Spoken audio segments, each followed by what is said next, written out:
हा इतका छोटा माईक आहे तर हा खरंच मोठं काम करू शकतो का? माईक मध्ये आपल्याला मेजॉरिटी लागतं डिस्टन्स, पण पॉडकास्ट साठी बघा असे कार्डिओ साऊंड असतं, एक व्हायब्रेशन असतं बोलण्यामध्ये, सुंदर आवाज आहे आपण असं म्हणतो, राईट?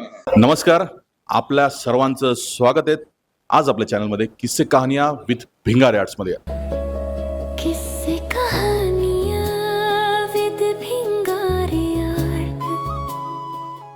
आपण आज आलो आहे कोपरगाव या ठिकाणी. कंटेंट क्रिएटर साठी लागणाऱ्या ज्या ऍक्सेसरीज आहेत त्या ऍक्सेसरीजचं या ठिकाणी एक्सपो भरवलेला आहे. तो एक्सपो बघण्यासाठी आपण आलेलो आहे. आता आपण थोडंसं माईक विषयी बघू. माझ्या हातात तुम्हाला हा छोटासा माईक दिसतोय. हा 2-in-1 वायरलेस मायक्रोफोन सिस्टम आहे. याच्यामध्ये 2 माईक येतात ह्या सिस्टम मध्ये आणि स्मार्टफोन आणि DSL कॅमेरा दोन्हीसाठी हे वापरता येतात. तर हा अशा प्रकारचा डिजिटेकचा हा माईक आहे. तर याचा उपयोग कसा करायचा आणि कशा पद्धतीने याचा यूज होऊ शकतो हे आपण आता त्यांनाच विचारणार आहेत, जे एक्सपर्ट आहेत तिथं माईक संदर्भातले. सर नमस्कार. सर, या माईक विषयी काय वेगळेपण आहे या माईकचं, आणि हा इतका छोटा माईक आहे तर हा खरंच मोठं काम करू शकतो का, तरी दिसायला छोटा असला तरी सुद्धा? तर बेसिकली कसं आहे बघा, माईक मध्ये आपल्याला मेजॉरिटी लागतं डिस्टन्स, ठीक आहे? तर सर्वात इम्पॉर्टंट आहे व्हायरलेस डिस्टन्स किती घेतो, ठीक आहे? तर ह्याचा आहे 40 मीटर. 40 मीटर म्हणजे रस्त्याच्या त्या बाजूने जरी बोललो तरी होणार. दुसरी गोष्ट, हा एवढा कॉम्पॅक्ट आहे की हा ना मॅग्नेटने लागतो. म्हणजे हे बघा, मॅग्नेटिक. हा मॅग्नेट आहे. आता जसं मॅग्नेट ठेवायचा, असं कनेक्ट करायचं. उलटा नाही मॅग्नेट उलटा करा. अच्छा. आता लावा. आता बघा तुमच्या बटनाची जी साईज आहे है ना, आणि हे जी साईज आहे ती सेम वाटणार. सेम. काय असतं की भरपूर लोकांचं म्हणणं असतं की यार मला माईक दाखवायचा नाही की मी माईकने शूट केलं, मला माईक हा हाईड करायचा आहे. तर मला ह्याला बटनासारखं जर दाखवायचं असेल तर मी काय करेन, हा जो काढला मी इथं, ठीक आहे, मी या साईडला लावतो. बरोबर. आता जर समोरून पाहिलं तर माईक हा पूर्णपणे हाईड झालेला आहे, तो बटन वाटतोय. बटन वाटतं, बरोबर, राईट? म्हणजे ह्याच्यामध्ये आपल्याला कळणार नाही की काय झालेलं. सेकंड, जर माईकच्या बाबतीत सांगायला गेलं तर आपल्याला पाहिजे नॉईज कॅन्सलेशन, हो, ठीक आहे? माईक आजच्या साईडला होता. सेकंड, जर आपल्याला पाहिजे तर नॉईज कॅन्सलेशन. जर तुम्ही पाहिलं, जसं आपण बॉक्स मधून काढला तर इथे 3 लाईट दाखवत आहेत. पहिली लाईट आहे की हा सिंक्रोनाइज झाला की नाही, दुसरी लाईट आहे की नॉईज कॅन्सलेशन झाला की नाही. आता मी नॉईज कॅन्सलेशन ऑफ करतो, एक सिंगल प्रेस केलं, मधली लाईट गेली म्हणजे नॉईज कॅन्सलेशन ऑफ झालं. आता तुम्हाला ऐकायला येत असेल की आजूबाजूचा सगळा आवाज सराउंडिंग चालू झालेला आहे. परत एकदा सिंगल बटन दाबलं की नॉईज कॅन्सलेशन ऍक्टिव्हेट झालं, आणि ह्यालाच जर मी 2दा दाबलं तर हा झाला माझा ऑडिटोरियम वाला फील. कारण लोकांना काय फक्त साऊंड रेकॉर्ड नाही पाहिजे, त्याच्यामध्ये त्यांना इफेक्ट पण पाहिजे, राईट? मग त्या इफेक्टचे ऑप्शन्स ह्याच्यामध्ये दिलेले आहेत. तर मी परत डबल क्लिक केला, हा नॉर्मल झाला, नॉईज कॅन्सलेशन चालू झालं. 40 मीटरवरती आहे, मॅग्नेटिक आहे, ठीक आहे? हा तुमचा DSLR म्हणजे professional camera plus Android phone plus iPhone है ना, हे वेगळं, हे सगळ्यांना वापरता येतं. ह्याचे सगळे कनेक्टर तुम्हाला दिलेले आहेत. That's it. थँक्यू सर, खूप महत्वपूर्ण तुम्ही माहिती दिली. आणि जर आम्हाला पॉडकास्ट शूट करायचं आहे तर पॉडकास्ट साठी सुद्धा आपण वापरू शकतो हा? बघा कसं असतं, माईकचे ना 2 प्रकार आहेत, साऊंडचे 2 प्रकार आहेत. एक असतो कार्डिओ साऊंड, एक असतो हा नॉर्मल साऊंड, ठीक आहे? आपल्याला साऊंड रेकॉर्ड करण्यामध्ये फरक असतो. आता जर तुम्ही पॉडकास्ट जर बघत असाल तर पॉडकास्ट साठी बघा असे कार्डिओ साऊंड असतात, हे वाले आम्हाला लागतात. तर हे बेसिकली काय करतात, हे आजूबाजूचं घेत नाही, हे सराउंडिंग घेतात, ह्याच्यामध्ये डेप्थ भेटतो. आता जे माझं व्हायब्रेशन आहे, जे तुम्ही कानाने ऐकताय आणि हेडफोनने ऐकाल, ह्यात खूप फरक आहे. म्हणजे डिजिटल साऊंड आणि रिअल साऊंड मध्ये एक व्हायब्रेशन असतं बोलण्यामध्ये.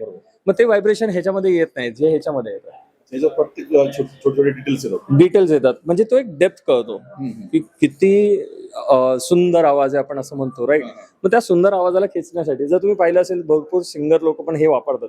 आणि त्याच्या पुढे नाही बघा, हे एक ऑप्शन आहे, दिसतंय? हा काय करतो, साऊंडला ना फिल्टर करतो. अच्छा. हा, म्हणजे जी आपण आता मी जे बोलतोय, ठीक आहे, तर हा ना, हवा वगैरे निघते बोलताना ना, या सगळ्या गोष्टी ह्याच्यात रेकॉर्ड होतात, पण ह्याच्यात नाही होत. त्याच्यासाठी तो पॉडकास्ट घेतला जातो, आवाजच रेकॉर्ड होतो. मग जो आजूबाजूचा आपण स्वतः बोलताना पण कसं होतं की हवा निघते है ना, आणि एक हिंज येतो हवेचा, हा दम लागतो, तो ह्याच्यात येणार, पण त्यात नाही येणार, ठीक आहे? मग त्यांचा पर्पज असा, ऍक्च्युअल पॉडकास्ट हा पर्पज वेगळा असतो. माईक मध्ये जर पाहायला गेलं ना तर आपल्याकडे ज्या व्हरायटी आहेत ह्याच्यामध्ये भरपूर व्हरायटी आहेत. आता भरपूर लोकांना काय वाटतं की माझा हा नॉर्मल आवाज आहे, राईट? मला पाहिजे एखादा लहान पोरासारखा आवाज, तर मी करू शकतो, ठीक आहे? ऍडिशनल जर मला भगरा आवाज पाहिजे, थोडा अजून दम पाहिजे आवाजात, तर तोही करता येतो. प्लस आता सध्या रील आणि ह्या कन्सेप्ट भरपूर चालल्यात आणि फनी व्हिडिओज वगैरे आपण जास्त बनवतो, तर त्याच्यासाठी एक माईक आहे, हा बघा हा वाला.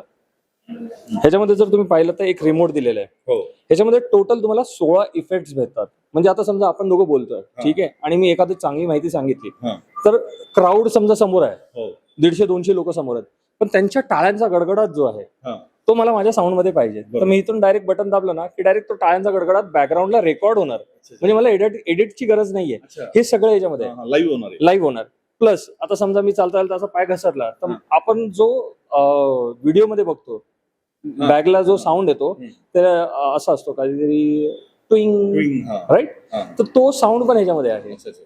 क्लॅपिंग आहे, हुर्रे आहे, इप्पी, राईट. ह्या सगळ्या गोष्टी ज्या इफेक्ट्स आपण एडिटला करतो ते डायरेक्टली लाईव्ह करता येऊ शकतात असे माईक मार्केटमध्ये आहेत. Okay. ठीक आहे. ह्याच्या व्यतिरिक्त जर पाहायला गेलं तर हा एक माईक आहे 112. आता ह्याच्यामध्ये बेनिफिट काय आहे तुम्हाला की हा तुमचा रेकॉर्डिंग तर करणारच, बरोबर. प्लस आता काय आहे, समजा तुम्ही तिकडे कनेक्टर लावला आणि पिन लूज झाली, आपण बोलतोय रेकॉर्ड करतोय, त्यांनी हेडफोन घातला ऑब्झर्व करतात, पण असं भरपूर लोक नाही करत. नाही करत. बरोबर. त्यावेळेस काय होतं की पिन लूज झाली आणि साऊंड गेला, मग त्याचा बॅकअप कुठून आणायचा, त्याचा ऑप्शन नाहीये. मग ह्याचा जो ट्रान्समीटर आहे त्याच्यामध्येच मेमरी कार्ड टाकायचं अच्छा. आणि इंडिव्हिज्युअली साऊंड रेकॉर्ड होतो. रेकॉर्ड पण होणार म्हणजे तिकडे जरी साऊंड गेला नाही गेला नाही तरी पण इथे रेकॉर्ड असतो. रेकॉर्ड असणार. ह्याला म्हणतात बॅकअप असणे. अच्छा, backup असतो. बरोबर. बरोबर आहे. आता लोकांचं काय म्हणणं असतं की समजा आपण 2 माईक लावले, हा एक माईक आणि तुम्हाला एक मी दिला, तर ह्याच्यामध्ये काय होतं जेव्हा मी बोलत असेल तर तुमच्या माईक मध्ये पण माझा आवाज रेकॉर्ड होतो, रेकॉर्ड होतो. बरोबर. राईट. ह्याचं सोल्युशन काढण्यासाठी पण ह्यांनी हा माईक काढला. प्लस आता ऑब्झर्वेशन साठी त्यांना काय हेडफोन लावावा लागला. हो. ह्याच्यामध्ये बघा एक इयरबड दिलेलं आहे वायरलेस, हा, हा. है ना. तर हा वायरलेस इयरबड तुम्हाला काय करणार, डायरेक्टली ऑब्झर्वेशनला कामाला येणार. तुम्ही एक कानात घालून ठेवा, तुम्ही तुमचं रेकॉर्डिंग करा. एक इयरबड कॅमेरामॅन, एक इयरबड तुम्ही घाला, हो. तुमचा आवाज तुम्ही स्वतः ऐकताय, तुम्हाला माहिती की रेकॉर्ड होतोय. हो, हो. हे त्याच्या ह्याच्यामध्ये एक बेनिफिट आहे. Benefit. तर असे टोटल बघायला गेलं तर साधारण माईकची जर व्हरायटी जर आपण कॅल्क्युलेट केली जेव्हापासून डिजिटेकने सुरुवात केली की 50 पेक्षा जास्त व्हरायटी आहे. बरोबर. पण प्रत्येकाचं एक वेगळं कन्सेप्ट आहे. हा, प्रत्येकाचा एक यूज पण आहे, कन्सेप्ट पण आहे. आता जसे कॉलेजवाले असतात त्यांना काय स्वस्त पाहिजे, हलकं पाहिजे ना, कॉम्पॅक्ट पाहिजे, तर त्यांना हे बघा हे 800 रुपयापासून माईक चालू होतात. अच्छा. 700 रुपये 800 रुपयापासून सुरुवात सिंपल माईक चालू होतात.